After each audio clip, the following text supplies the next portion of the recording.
السلام علیکم دوستو، ایم آئی اسٹوری میں خوش آمدید۔ ایک غریب آدمی کے 4 بیٹے تھے۔ اس نے ان سے کہا کہ پیارے بچوں، میرے پاس کچھ نہیں جو تمہیں دوں، تم گھر سے نکلو اور اپنی اپنی قسمت آزمانے جاؤ۔ چاروں بھائی یہ سن کر غمگین ہو گئے، مگر آخر سفر کی تیاری کی اور ضروری سامان لے کر رخصت ہو گئے۔ تھوڑی دور تک وہ اکٹھے گئے۔ آگے چل کر ایک چوراہا ملا۔ یہاں چاروں نے جدا جدا راستہ لیا۔ رخصت ہوتے ہوئے بڑے بھائی نے کہا، آج سے 1 سال کے بعد ہم چاروں کو پھر اسی جگہ جمع ہونا چاہیے۔ ہم میں سے جو شخص یہاں پہلے پہنچے گا وہ دوسروں کی راہ دیکھے گا۔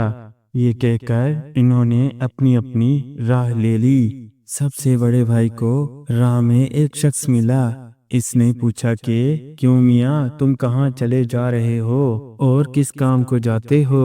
لڑکے نے جواب دیا، پردیس میں کمانے اور قسمت آزمانے کو چلا ہوں اور چاہتا ہوں کہ کوئی ہنر سیکھ لوں جس سے روٹی کما کھاؤں۔ مسافر نے کہا، تم میرے ساتھ چلو، میں تمہیں چوری کا ہنر سکھاؤں گا اور ایسا ہوشیار چالاک آدمی بناؤں گا کہ شاید ہی کوئی تمہاری برابری کر سکے گا۔ لڑکے نے کہا، چوری تو کوئی اچھا کام نہیں ہے، سخت بدنامی کی بات ہے۔ چور ہمیشہ قید ہوتے ہیں اور سولی پر لٹکا دیے جاتے ہیں۔ مسافر نے کہا، اوہو، تم قید اور پھانسی سے کیوں ڈرتے ہو؟ میں تمہیں چوری کی وہ ترتیبیں اور جگتیں سکھاؤں گا کہ کوئی شخص کبھی تمہیں نہ پکڑ سکے گا۔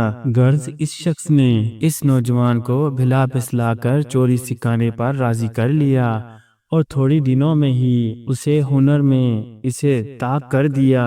جس چیز کو وہ لینا چاہتا وہ 100 پہروں اور تالوں میں سے بھی صاف اڑا لاتا تھا۔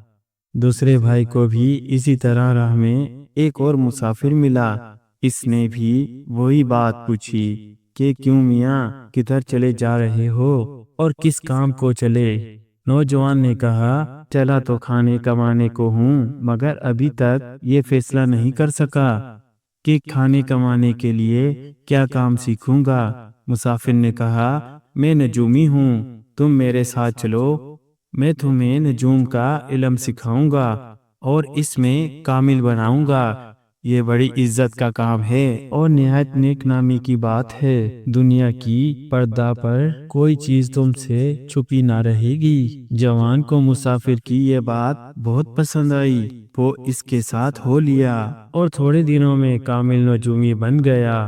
جب وہ اپنے استاد سے رخصت ہونے لگا تو اس نے اپنے شاگرد کو ایک شیشہ دیا۔ یہ شیشہ اس حکمت سے بنایا تھا کہ اس میں دنیا کی ہر چیز دکھائی دیتی ہے، کوئی چیز اس سے چھپی نہیں رہ سکتی تھی۔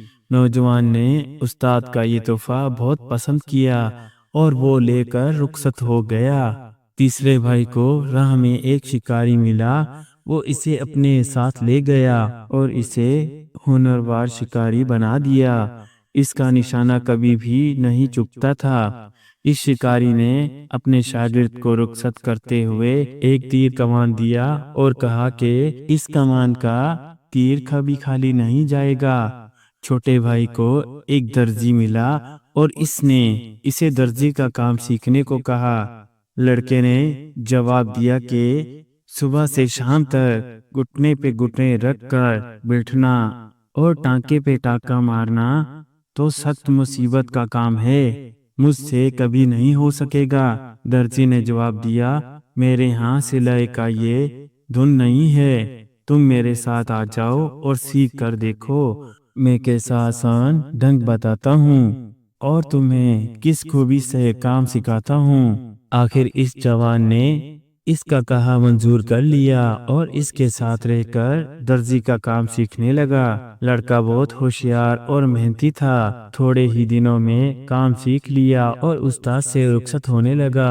استاد نے چلتے وقت اسے اپنی نشانی ایک سوئی دی۔ اس سوئی میں یہ خوبی تھی کہ نرم سے نرم اور سخت سے سخت چیز کو اس سے سیکھ سکتے تھے، اور ٹانکے ایسے نہیں ہوتے تھے کہ جیسے کوئی نظر آئے۔ پورے 1 سال بعد چاروں بھائی اسی چوراہے پر پھر ملے اور وہاں سے مل کر خوشی خوشی گھر کو روانہ ہو گئے۔ گھر پہنچ کر باپ کو اپنا حال سنایا اور جو جو ہنر سیکھا تھا وہ بتایا۔ تھوڑے دنوں بعد جب وہ اپنے گھر کے ایک درخت کے نیچے بیٹھے ہوئے تھے تو ان کے باپ نے کہا کہ آج میں تمہارے امتحان لیتا ہوں۔ یہ کہہ کر اس نے سب سے اول اپنے نجومی بیٹے سے کہا کہ بیٹا دیکھو، اس درخت کی چوٹی پر وہ چیل کا گھونسلہ ہے، بھلا یہ تو بتاؤ کہ اس میں کتنے انڈے ہیں؟ نجومی نوجوان نے اپنا شیشہ نکالا اور اس میں دیکھ کر کہا کہ ابا جان، اس گھونسلے میں 5 انڈے ہیں۔ باپ نے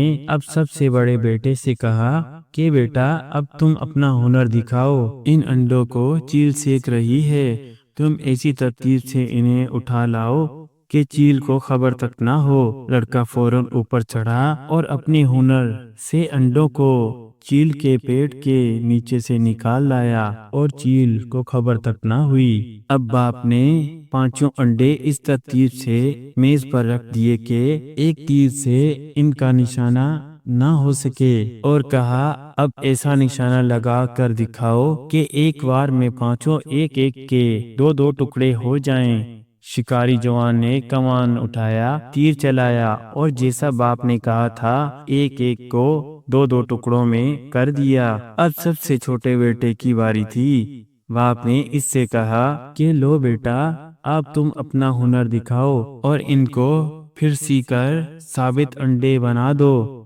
چھوٹے لڑکے نے اپنی سوئی نکالی اور ان 2 ٹکڑوں کو اس خوبی سے ملا کر سیا کہ سلائی کا نام نشان نظر نہ آتا۔ باپ نے اب پھر اپنے بڑے بیٹے سے کہا کہ جس طرح اس انڈوں کو تم گھونسلے میں سے لائے تھے، اسی طرح ان کو دوبارہ چیل کے نیچے رکھ کر آ جاؤ۔ بیٹا انڈے لے کر فوراً درخت پر چڑھ گیا اور جس طرح باپ نے کہا تھا اسی طرح انڈوں کو چیل کے نیچے جا رکھا اور چیل کو خبر تک نہ ہوئی۔ وہ اسی طرح بیٹی انہیں سینکتی رہی۔ تھوڑے دنوں بعد انڈے چڑکے اور ان میں سے چوں چوں کرتے صحیح سلامت بچے نکل آئے۔ البتہ ان کی گردنوں میں جہاں سلائی کی گئی تھی ایک لال سی دھاری تھی۔ باپ چاروں بیٹوں کے ہنر کا امتحان لے کر بہت خوش ہوا اور بولا، بیٹو شاباش، تم نے اپنا وقت فضول نہیں کھویا۔ اس بات کو بہت دن نہیں ہوئے تھے کہ ملک میں شور پڑا کہ بادشاہ کی بیٹی کو کوئی عجیب غریب جانور اٹھا لے گیا ہے اور شاہی خاندان میں سخت ماتم برپا ہے۔ بادشاہ نے یہ بھی اشتہار دیا تھا کہ جو شخص شہزادی کو اس جانور سے زندہ چھوڑا کر لائے گا، اس کی شادی اسی شہزادی سے کر دی جائے گی۔ جب چاروں بھائیوں نے یہ خبر سنی تو انہوں نے کہا کہ ہمیں اس کام میں ضرور کوشش کرنی چاہیے، اس سے ملک میں ہماری بہت نیک نامی ہوگی اور بادشاہ ہماری بہت عزت کرے گا، جس سے آگے کو ہمیں سینکڑوں فائدے حاصل ہو سکتے ہیں۔ نجومی بھائی نے کہا کہ اس میں سب سے پہلے میرا کام ہے، مجھے پتہ لگانا چاہیے کہ وہ شہزادی کہاں ہے۔ یہ کہہ کر اس نے اپنا شیشہ نکالا اور اس میں دھیان سے نظر دوڑائی تو کیا دیکھتا ہے کہ وہ شہزادی سمندر کی ایک چٹان پر بیٹھی ہے اور جو جانور اسے اٹھا کر لے گیا تھا وہ بھی پاس بیٹھ کر اس کی چوکسی کر رہا ہے۔ تب وہ نجومی بادشاہ کے پاس دوڑتا ہوا گیا اور شہزادی کا حال بتا کر یہ کہا کہ مجھے ایک کشتی اور ملا دو کہ مجھے اپنے بھائیوں سمیت وہاں جاؤں اور شہزادی کو اس بلا کے نیچے سے چھڑا لاؤں۔ بادشاہ نے فوراً اسے ایک بہت عمدہ مضبوط کشتی دی اور نہایت کاریگر ملا ساتھ گئے اور نجومی اپنے بھائیوں سمیت اس سمندر میں پہنچا۔